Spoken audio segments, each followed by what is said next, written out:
Hey guys, welcome back to Two Moms, Too Much Coffee. This is Jhshell. Hey, it's Tempest. We have to work on that. Hey guys, it's Tempest. Hey, what's up? Tempest here. I think that was so much better. Actually, the peace sign definitely gave me Tempest in high school wearing all orange. Thanks. Yeah, we don't necessarily need to talk about my orange phase, okay? We all go I through don't know. phases. I feel like people would love to know that Tempest only wore orange for like a year straight and wouldn't let anyone else wear orange. And if you wore orange, she was like, that's my color. It was my color, and apparently also the school's color because we were orange and black, and I apparently decided it was my color and no one else could wear it. Yeah. But anyway, that was high school, or maybe even middle school me. We don't need to talk about it. I'm pretty sure that was high school, but it's fine. We don't we don't need to unpack it too much. How has your week been? Uh, it's actually not been too terrible. I That doesn't. actually I've been thinking that I feel like I'm like on a forever 24/7 shift of momhood right now. Oh, Because just having two kids, it's insanely just never ending. It's a never ending cycle of having a child with you. And so I just feel like I'm on a 24/7 shift of it. And it has been a lot. But yesterday was sunny. And so I got to get mm, outside, which was really nice. And this past weekend was Eid, and we celebrated with one of my good friends. And that was really, really nice to get out and see a bunch of little babies together. I think that's there's fun. like 6 2-year-olds, which is insane. They're just riding bikes up and down the house. It's just like the little like balance bikes where they're all just Yes. riding up and down the hallway. To be a kid, how nice. To be a kid again. Yeah. The joys, the fun, not having to worry about anything but getting on your bike. Exactly. What a But yeah, it's time. been it's been not too bad. Not a bad week, and the weekend was really pleasant, and we keep going. Keep going. I love that you're like, it was sunny yesterday. Meanwhile, I'm texting you like, the real feel was 99 degrees today. Oh my goodness. We're in Yeah, no, it opposite was like world. 40 degrees the other day, and I don't know what it is right now. I think it's like 60, but the sun is not out. Anyway, that's That is Ohio like life. At least, we'll be blowing away in a tornado one day, but we will not get blown away by a hurricane. So, valid, but at least I have like a couple days to plan to leave. I mean, if you're a true Floridian, you usually don't leave, but that's like a problem in itself. But at least I have some time. A tornado's like the sirens are going. You already know how I feel about tornadoes. So I'm not even gonna get into that. yeah. I mean, honestly, now that I say it, I actually probably would prefer a hurricane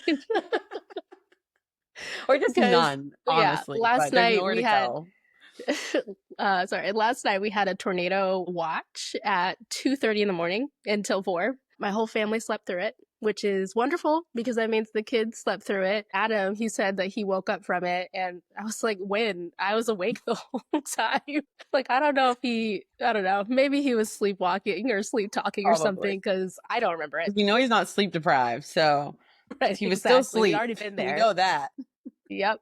So, yeah, how was your week though? I don't even know if I can answer the week because today just like took the cake. I don't even remember what day it is, honestly, because I had such a chaotic day that I'm so excited to tell you guys about. Listen, Tempest, the day I had. So I had to go see a fibroid specialist today because, as we talked about in like the last episode, I have a nice fat 8 centimeter fibroid. I had so much anxiety about going to this appointment because I had to bring Naya, and my appointment was an hour away. And my in laws, yeah, I can't believe yeah, that. Like, I have not driven an hour with Sequoia yet, and I don't think I did with Abel ever until like he yeah. was over 1. Like that is, but then technically, I guess it's 2 hours because you have to go there and back.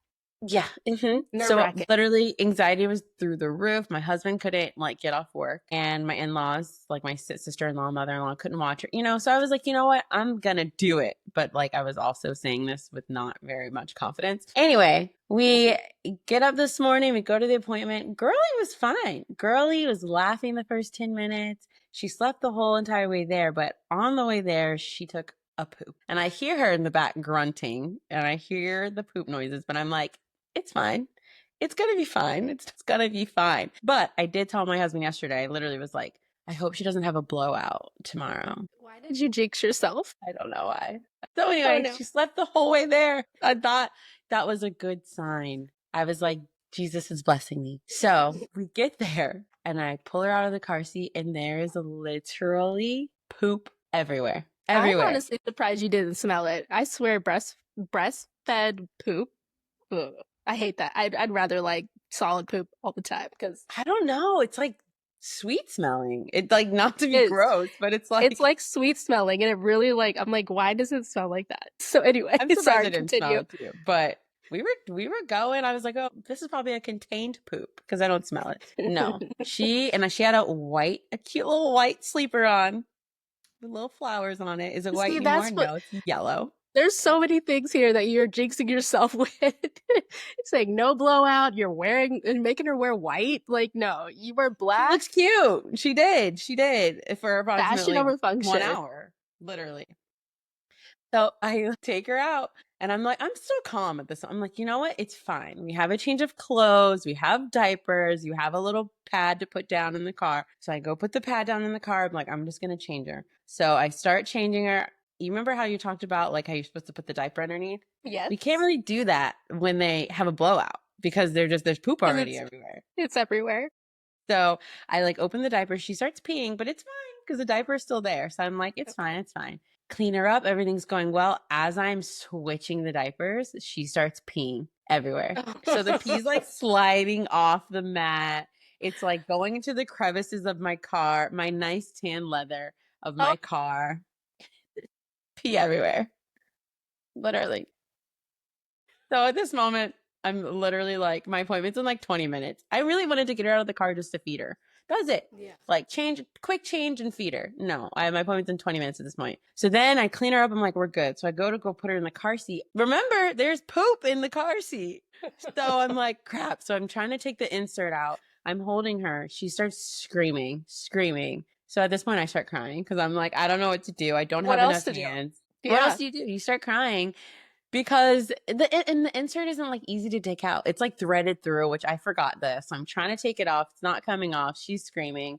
I literally was like, I'm just going to feed you. So I get in and try to feed her. Doesn't want to take the bottle because I like had a nice bottle prepared because it's cold. She doesn't like cold bottles. And I thought I was prepared because I literally took it out so like it could get to room temperature. So cold. So she's screaming with a nipple in her mouth.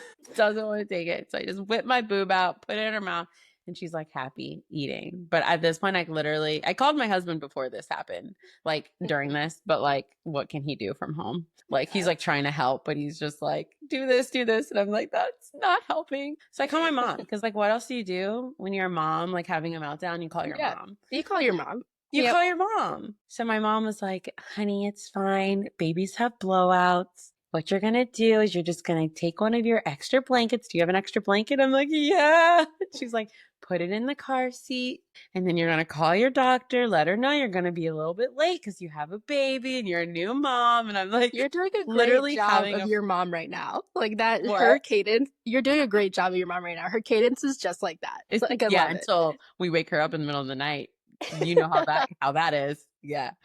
Sorry, mom, call you out like that. But yes, she's speaking to me very calmly. We do the thing. We do all the things that she said. We get into the appointment. I was like happy the first like 5 minutes and then she cries the whole entire appointment. So that's how my morning went. Screaming the whole entire appointment. Wouldn't take the bottle. Just like literally wouldn't do anything. But then she slept on the whole way home. Hey, there you go. Slept the whole way home. So and hopefully maybe you got yourself like a snack or something and you just I got myself a matcha, a strawberry matcha. See, we love this. That was my special treat to myself. So yeah. So how the week went, I don't know, because all I can focus on is today, if how today went. So yeah. Welcome to motherhood. And that was my first car blowout.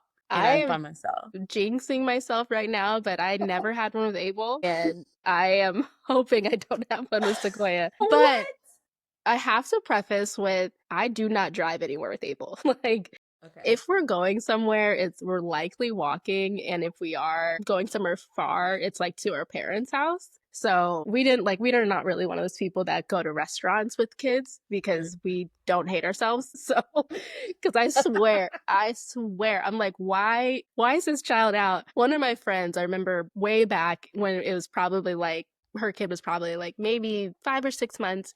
She's like, how do you navigate going to the store or the restaurant with Abel? I'm like, I don't. Just, that sounds really stressful and I'd rather not do that. So I don't. I You just don't really do it. I rarely did not go. know that. I truly Yeah. didn't. I truly didn't. But I understand. We took Naya for the first time to a restaurant way too early, but like maybe 3 weeks ago. She cried until I gave her a bottle that was nice and warm, and then she was fine. But we have our 1 year wedding anniversary next Saturday, and we're like, what are we gonna do? We're not gonna take her to like a nice restaurant. So we're like, maybe we'll take her to like day, like where we can go get lunch or something where it's like outside and not inside. But Yes. who knows how that'll go.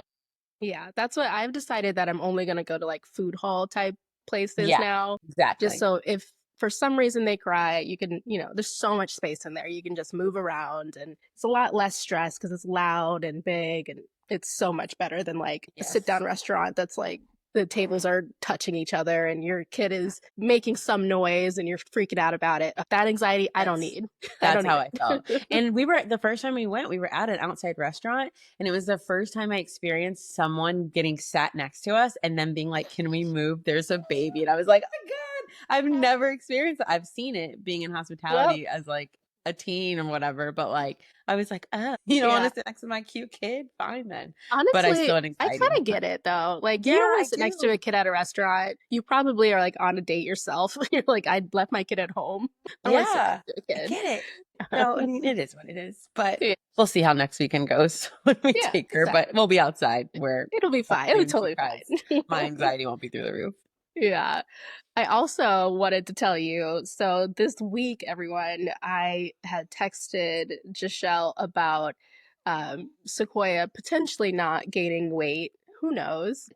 Um, she has gained weight. So I Mhm. freaked out over nothing, as I normally do. I swear it's every time I go to text my doctor or her pediatrician, like, hey, X, Y, and Z happened. And the next day it's done happening. Because I just have to tell somebody. If I'm freaking out about something, I have to tell somebody. And I also was like very nervous that she wasn't doing eye contact with me. And then I swear the next day, she did nothing but just stare at me, like just all day. I was just like, you know what? This is how I make sure that she starts doing things that I want her to do developmentally.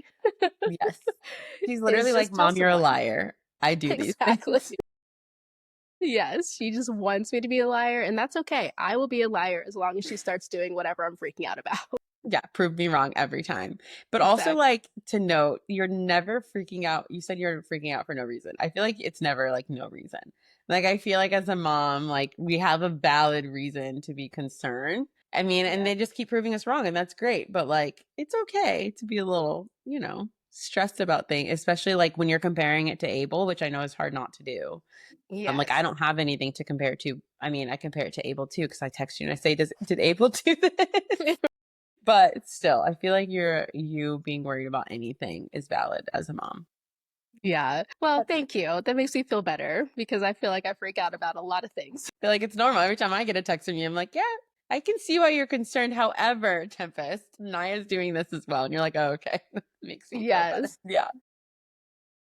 Yeah, well, I do know that this actually might segue a little bit into what we're chatting about, but the all children developing on the same timeline is actually one expectation that I truly thought would be a reality in motherhood. Mm, That, if it says it, they should be doing it by 3 months. Everybody should be doing it at 3 months. And it couldn't be like further from the truth for me. Like I just told you, I was at a get together this past weekend, and there's 6 children there that are all within 2 months of each other. And you could just see how different each kid is. And they're all like, one might be running, one might be walking, one might be talking in, full sentences, one might be just saying a couple words. And they're all like on the right timeline. They're doing mhm. everything the same, like the way they're supposed to be doing it. And I just, in motherhood, I swear going into it, I just thought like it'd be by the book, Yeah. and it has just not been anything like that. So that's one of those things that my expectation was blown up completely when it came to motherhood. Yeah. I feel like that's super valid. And I don't know if it's just because of my past career. I don't want to say past career because that sounds like I'm 80, but like my career before, because I feel like I would probably feel the same way. But I feel like when I was a treating therapist, that was a conversation I had with moms a lot, was like, oh, the pediatrician or whoever told me like she should be, walking by 12 months, and she's 12 months and she's not doing. And like having that conversation of like, it is a range. Like every baby, every child is different. So yeah, your baby mates be walking from 12 to 15 months. Like, and if they get to 18 months, then maybe we should talk about why they're not walking. But like, I feel like I had that conversation a lot, that it is such a range of like of where they can go. So I feel like every time I would like provide like any type of information, I always provided like documents or helpful resources that had a range in there, not just like you should be grasping at this age or you should be, crawling at this age. It like needs to have a range to make us feel comfortable too, but also just because everyone's different. Like your baby's not going to hit, 2 months exactly and like smile at you. It's just not going to happen. So, Right. yeah, I think that's super valid for that to be unexpected. I feel like every mom had that unexpectation. Yeah. I feel like for me, like one of the things that I did not expect, or I mean, it's kind of like hit or miss because you would hear it, but like I really thought that I would be able to nap more when my baby napped. I really thought like not every day, but at least like more than once a week. No, that's like it doesn't happen for me. Like I feel like I'm able to like nap when she's napping literally once a week. But other than that, I feel like I'm just like catching up on what I haven't been able to do. And people still will tell me though, like, why are you not napping when the baby naps? Like, why are you not sleeping? That's actually one of my mom's favorite things to say is like, girl, you better get some sleep while she's sleeping. And I'm like, girl, I can't. Like, we keep having this conversation, mom. Like, Right. that's just not how it works. She's like, I know, I just want you to get some rest. But like, I thought I would be able to sleep a lot more during the day. But right now she's napping for like 30 minutes. And like, what am I going to do in that? She's Right. actually crying. I totally agree, actually, because yesterday she napped for a total of 3.5 hours all day. And of those 3.5 hours, one of the hours was me taking Abel to daycare and back. And then another one of the hours was me cooking dinner. And so that leaves an hour. And that was Literally. when I decided to eat lunch. Like it just is. Even if they do sleep and it's a appropriate amount of sleep, it's so hard to find the time. And so that certainly sleep when the baby sleeps is wrong, debunked. Wrong. It is very wrong. And I'm mad about it, but it's fine. I'm here now, 2.5 months in. Still. Yes, But we talked exactly. about that last episode, so it's fine. It's totally Yeah.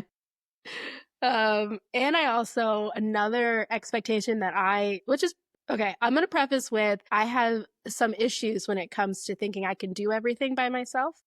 So I don't know if this was everybody's expectation, but it certainly was mine. But good moms don't need any help. Mm. That expectation for me, I was like, yeah, I can go in and I can do it all. Which Yeah. actually is probably why I'm feeling like I'm on a 24/7 shift.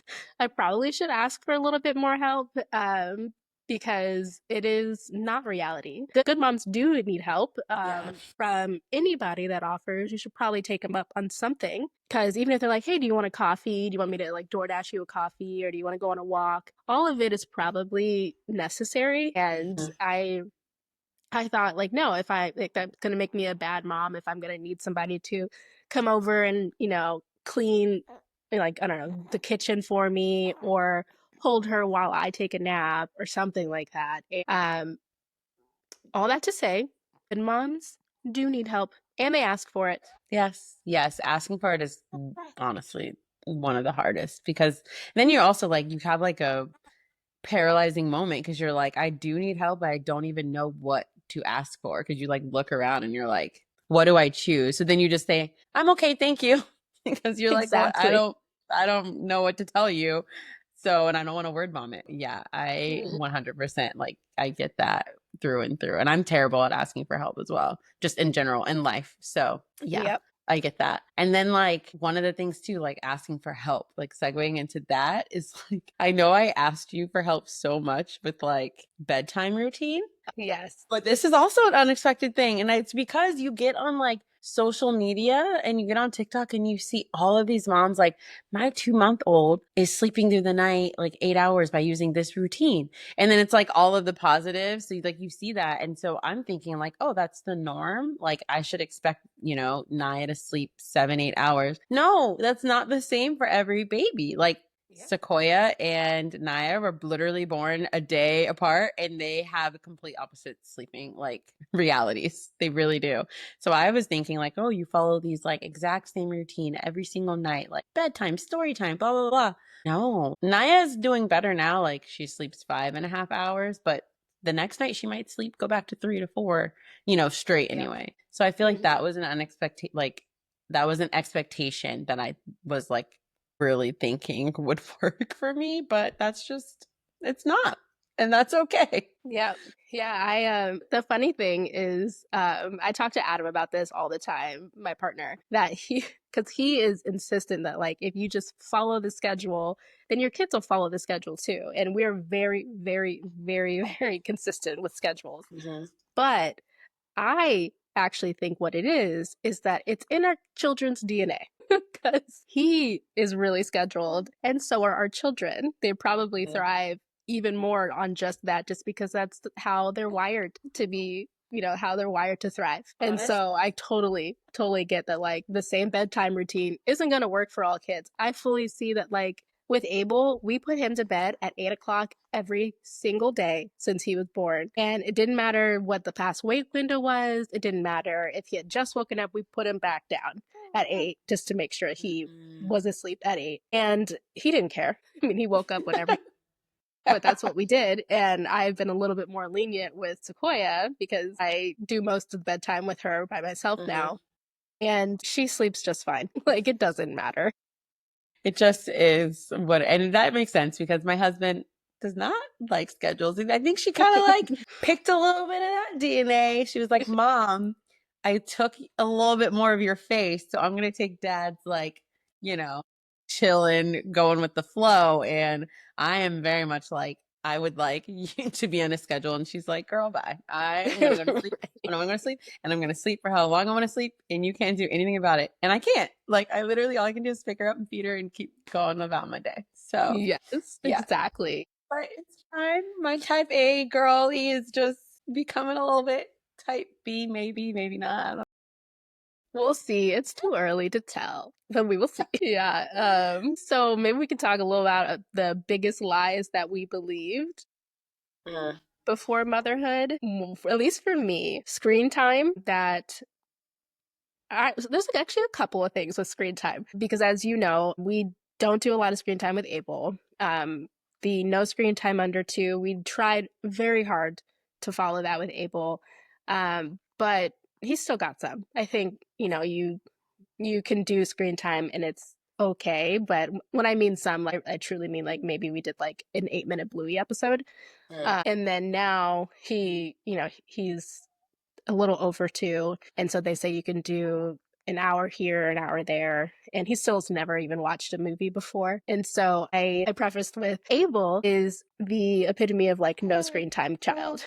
And today, Sequoia and I watched a Taylor Swift music video while we're doing tummy time. And so I think that screen time shouldn't be so aggressively pushed that there should be none of it. But I do think that, there is a little truth, and maybe we can find a different, let me see how to preface that, a different way to go about our day that isn't including screen time. Maybe go outside, that kind of thing. Yeah. So anyway, that's one of the lies that I totally believe is that you can manage with no screen time, even though I think you definitely could use some screen time sometimes and no one's hurt from it. Yeah. How did you like feel though, like with Abel? Were you really stressed trying to manage him with no screen time, like up for those 2 years? Like, do you feel like it was more stressful just being like finding things to do without a screen? Yeah, absolutely. And I think one of the hardest things is that I'm on my phone.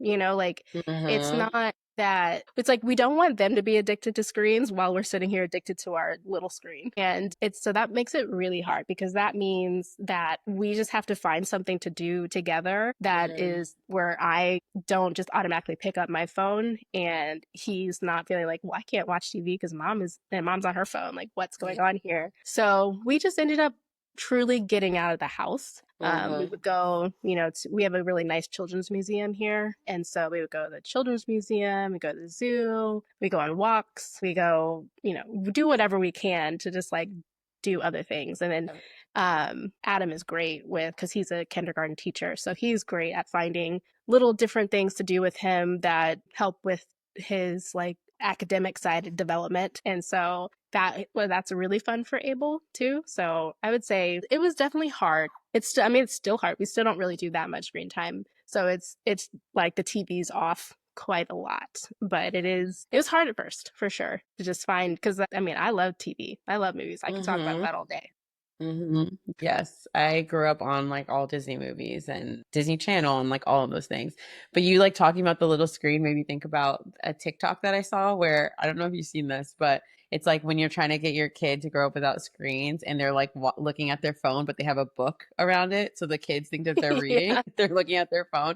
I literally have said that to Nick like different times. I'm like, this is what we're going to have to do because even like breastfeeding, like I'm literally like on my phone, but it's like, they say you're not supposed to do that because when they look up, they see you with like a blank face. So then I'm like smiling at her, but then like going back to my phone. But I'm like, if I don't have a screen, what am I going to do in the middle of the night? Just stare at the wall. Like, I mean, I know some people read their Kindle, but I saw that TikTok too, and I actually think it's so funny because I'm like, Abel would be like, what are you reading? He'd be all up in my business. So like he'd see the phone. There's just no way that I could get over very I couldn't true. get it around him at He's all. too like he wants to like know everything, I feel Yeah. like. Oh So yeah. yeah, you're right. That wouldn't work for your child. So we'll see. Yeah, I feel like mine was the pre-body, like getting your body back. I feel like that was the biggest lie. Not, I don't even say lie. Like the biggest lie for me was that like if you work out prior to pregnancy, which everyone's different, this could be, work for other women. But if you work out pre-pregnancy, then like when you have your baby, like you're going to bounce back a lot quicker. Some women, maybe they do, but that did not happen for me. I did not experience that. So I was thinking like, by 2 months, I would have at least like somewhat of my body back. Now I look very different than how I did before. Yeah. Like my core, I have like my mind body connection to my core is just like completely gone. Like I have to really, really focus to like activate my core. It's just gone. So I'm like, that was something that I really was like, okay, like I'm going to get my body back because like the gym is my life. And also the fact now that I'm, 2.5 months postpartum, my life is different in getting to the gym. So like that doesn't help with the bounce back. But I just think bounce back, I don't know, what is it? Bounce back culture? I don't know. I like feel like it's good when women like promote like you can do this, like these are my exercises, this is what I did, and all of the things. But then it's also like the negative aspect of that is like you look at that as a postpartum mom and you think that you're going to be able to do the exact same thing with the exact same exercises and the exact same amount of time. And reality is everyone's different. Like you could have done it and I could have done the same thing and our bodies could be completely different. So I feel like that is one of that's a lie that I've been like really thinking about. Yeah, that kind of is similar to the lie where if you breastfeed, you're going to lose all your weight. That. It just, yes, like it's kind of ties into that bounce back culture where it's like when Abel got back to my like pre-pregnancy weight within like 3 weeks. And then I went up to a weight that I've never seen in my life on the scale before while breastfeeding, because you can't at least I can't. I'm not going to say no one can, but I cannot be in a calorie deficit and produce enough milk. Yeah. And so there's just no way for me to actually lose the fat that I want to lose. And I don't mean like my body. I strictly actually mean like the fat in my body. But I don't want to be like my fat ass. So I really just mean like the fat in my body that I have. But I can't lose that because I can't be in a calorie deficit to do so. Otherwise, my baby doesn't eat. And so breastfeeding to lose weight is so interesting to me. Yeah, and I'm the same with my milk. Like I can tell when I didn't eat enough. And I can tell by how Naya reacts. Like she's literally angry on the boob if I didn't eat enough for that day or if I didn't drink enough water. So calorie deficit is, I mean, me trying to meal plan lately has been rough because I'm like, I need to be able to eat enough for her. So I'm at this point, I'm just like, that's all that matters. So I'll get there when I'll get there when I get there. So if it's not right now, that's okay. But Exactly. yeah. That's my thought. I at first I was so like, oh my God, my body looks so different. Let me get it back to where it was after I just carried a Mhm. human in my body for 9 months. And then I was like, you know what? This is I carried a human in my body for 9 months. This is what I look like right now. And I'll get back to, where I'm gonna get back to eventually. And I Yeah. did. It just took a And you while. did. I did get there. Yeah. Now I'm just doing it again. There we go. Yeah. Yeah.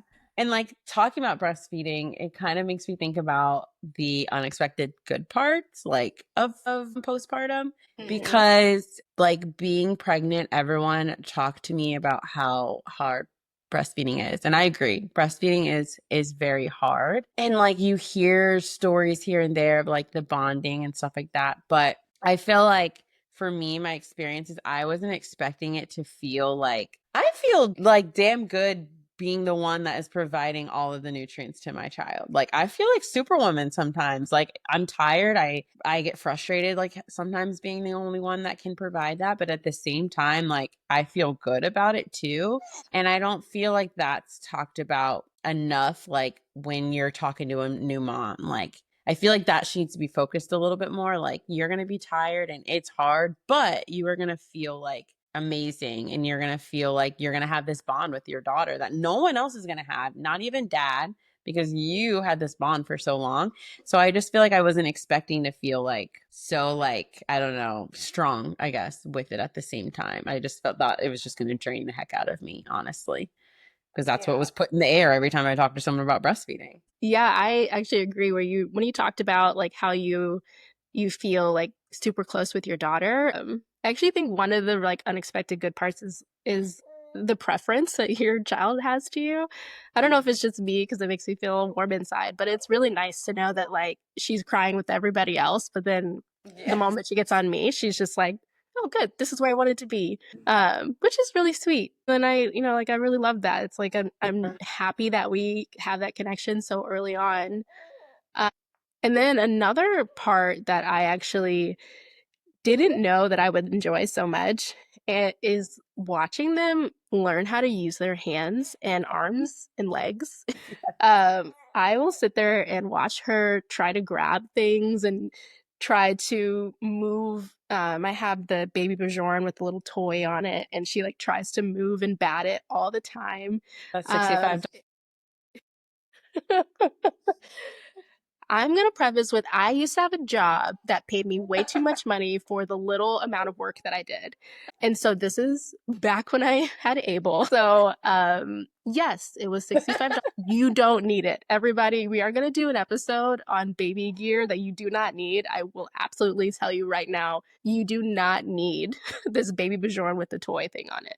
It's actually like wooden and it doesn't really look that, I mean, it looks really cute, but like as a kid, I Right. would assume that you probably want something that's a little more fun to play with than that.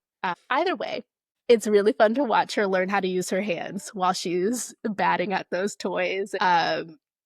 It like I also felt like it happened out of nowhere where one day she's like sitting there, like a little Mhm. potato, and the next day her arms are working, and the next day Yeah, my her fingers are working. And I love it. That's like one of my favorite parts about at least this period of postpartum. Yeah, that's a good one too, because like as a pediatric OT, one of the things that I focused on was like getting kids to like be able to play with toys and like focus on rattles and reach for rattles and use their arms and use their legs. But they weren't my babies. So I'm like, oh, like they did it, like excited for mom. But like I didn't, my heart's like, yay, I'm happy for you. And it's like a completely different feeling than watching Naya do it.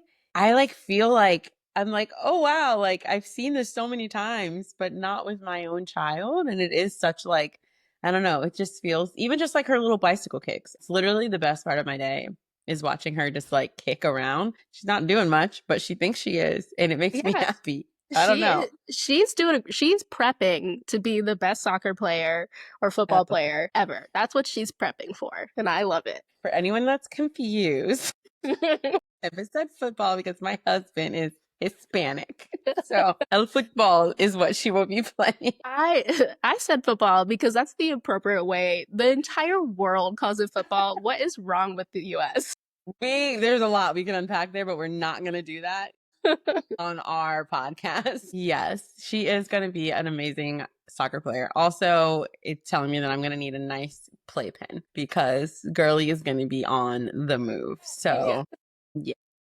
I already told Nick, I'm like, we need to start preparing, like anchoring everything in the wall. Like I just like was not ready for that, but I'm like, oh wow, like we need to do all of our mirrors and all of our like dressers and all the things that you get that like IKEA pack where it comes in an IKEA package, but you throw it away. No, I need that stuff now. So You well, he totally does. do throw it He's away. got jobs. I've been trying to tell Adam, like, we need to do this. He's always like, why? I need to start sending him those terrible videos that I'm not even gonna talk about and why people need things that are strapped to the wall. Yep. Anyway, you can Google that if you guys want to. I saw one video of someone did it with a Mickey Mouse toy, like a teddy bear, and like replicated it. And I was like, that was terrifying. So I sent that one to Nick. Yeah. One of the things too that I feel like would drain me, but I actually like love it is so part of like our bedtime routine is bath time. And we do it every night, which I know a lot of parents don't do it. But for Naya, it's really relaxing for her. So it kind of gets her in that zone. And so I felt like when we first decided, like, oh, we're going to do bath every night, I was like, this is going to take so much time out of our night. Like it just is. But it's, and it does. But it is like one of the times me and Nick really bond with her and she loves it and she's smiling. And it's just like been a part of our night that I get excited for bath. Like I didn't think that I would be so excited to do it every single night. But like I'm more excited for bath time than she probably is. And I don't know, it's just like one of those things that it's like you're changing your life, you're changing your routine for someone else. And I thought it would be like another type of thing where it's like I'm changing something else about my daily life. But I like love it. I don't know. I just wasn't expecting to be so happy about doing a bath every single night. I don't know. Yeah, Feels weird. that's really sweet. I think I liked that a lot with Abel, but right now we're doing 2 bath times back to back, and so I'm kind of like, okay, and now your turn. Yes. Yeah. And, I mean, so ask me this in 2 years how I feel, but right. Well, I mean, I love Abel's bath time. He's first, and then I'm like, okay, we got to do it again. So apologies to the second kid. I'm just tired. It's honestly payback. The first kid had to deal with you learning how to be a mom. And now Sequoia's kind of getting her, her number 2 kind of like payback. So exactly. It equals out in my head. Yeah. I mean, as the youngest, I completely understand. At least I can empathize with her. On what? For the youngest getting like the payback? Yeah. Yeah. Of like being the youngest and getting, a different parent than the oldest got. So I can just empathize. I feel like I had the opposite experience. I feel bad for my sister because I was the baby. So like, I think I got more.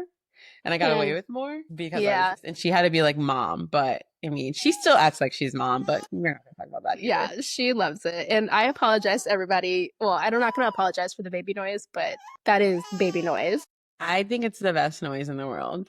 So Naya actually woke up and then I was like, oh no. And Nick put her back to sleep and she's still snoozing. So go dad. Sorry, hold on. Are those her cries? Yeah. Are you kidding? And I told you, like, she doesn't. That's like. I mean, sometimes after bath it gets a little worse, but like that's like a fake baby cry, like a doll. Like you should record her and put it like pay people or let people pay you to like have it and put it in a doll because that's not real. I'm gonna send you a recording of Naya. I think I have very different cries. Okay, we're going to move on to our unsolicited advice segment. It's from the New Parents subreddit on Reddit. It says, it just feels like every day there's a new thing I shouldn't do with my baby. Really just venting. Please don't attack me. Does it ever just feel like the research has a personal vendetta against you? I swear every month I feel like I find out another thing that I shouldn't do That was perfectly okay just a few years ago. My baby girl, 5 months old, desperate to move. She's so unhappy that she can't crawl, stand, or walk. She loves standing supported. She thinks it's the greatest thing. Well, apparently, I'm setting her up to have scoliosis. She loves her bouncer. She can stand, bounce, play all at once. Well, guess what? Hip dysplasia. And when she starts trying to walk, I know that she would love a walker. Nope, it's a hazard. I'm not normally well, we did this as kids and we turned out fine person. There are plenty of things people did years ago that obviously shouldn't be done, like giving liquor to teething babies, lol. But sometimes I just get frustrated. Like anything that would make my life easier is a big no-no. I want to do all the things right by my baby, but I can't help but feel like some of these things are just fear-mongering. I don't know. Does anybody else feel frustrated by it too? So that's a really good one because I kind of touched on a little bit, not similar, but similar when I was talking about the screen time, where there's research saying no screen time, and I still do it. And am I hurting my baby by doing that? Guess we'll find out. You know? Yeah. And so it's kind of similar to that for me. However, these things are, I think the things she's talking about feel more dangerous to the baby's body Yeah. than just like, she might be a little bit more addicted to TV than Yeah. the other. So I don't know. I'm actually really curious on the OT perspective for you. Yeah, it's so hard too, because what she's saying is true. Like every time you log into social, it's like, don't do this, don't do this. And then you're like confused as a mom, like, what should I do? Because I thought this was a good idea. But you're right, like it's more dangerous for like developmentally for the baby on why it's like not recommended, especially with like, and I think when she's saying bouncers, I think she's talking about like the jumpers, not like your baby Bjorn bouncer. Is it Bjorn or is it It's baby Bjorn. I think Okay, it's thank you. Swedish, like IKEA. Yes. Okay. Thank you for that. You're welcome. But yeah, so like with those bouncers, one of the common things is toe walking. It can lead to toe walking because a lot of the times you're putting baby in the bouncer before they're ready, before they're developmentally appropriate. And a lot of those times those bouncers, they have an age on it. Then a lot of the times recommend don't even look at the age because it's going to give you an earlier age and appropriate. So then you, as a mom, you go buy it because you think it's age appropriate. Then you put this baby in it that is not developmentally there already. Now they're bouncing in it. Their calf muscles or muscles aren't ready for it. And now they're toe walkers. And now they're in PT for toe walking. And then same thing with like hip dysplasia. Their body is not ready to be in it. So that's putting an inappropriate amount of like weight into their hips. So now we have hip dysplasia and you don't know. You're just thinking your baby loves it. So then you're putting them in there. Walkers, I feel like in the clinic, oftentimes like we'll use walkers as like a learning mechanism, like trying to like improve it, but we recommend not using them all the time because then your baby's having like this forward lean and they don't really know how to naturally or have that natural developmental of walking. So it's kind of like you can use them, but a lot of the times we recommend like you end up getting them and then you're using them all the time. And so now so it's kind of like having that balance. So I definitely hear what she's saying. I think it's more of just like the baby's development ends up being impacted. So then that's when it gets kind of hard versus like what you said, like a screen time. Because screen time, it's like, it's not going to hurt my baby's hips. So that's kind of like choose that as your, as a parent of what you want to do there. But I don't know. That's my 2 cents on that from like the therapy background. Yeah, no, that's kind of my thought of where this was going to go. It makes sense. And I totally understand her frustration. Like months 5 and 6 with Abel were so hard because of the same reason. He wanted to do everything he couldn't do. And so he was so stressed out and just wanted to, and if these Hi, Sequoia.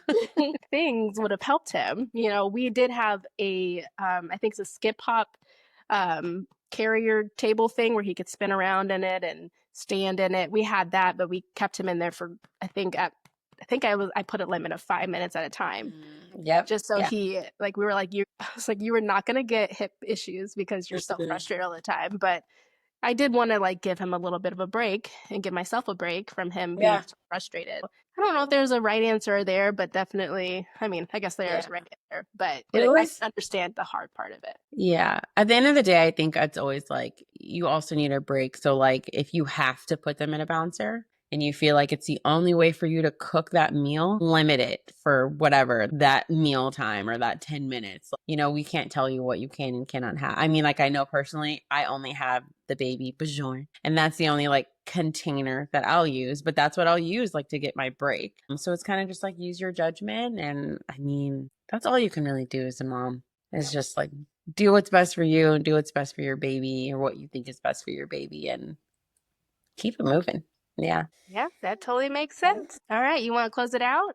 Thanks for listening to our podcast today. We appreciate all of the support you guys have been giving us. Next week, we're going to be talking a little bit more about baby gear and what's actually worth it. Should you buy it? Do you need to buy it? All the things and kind of what our experience is. Join us then.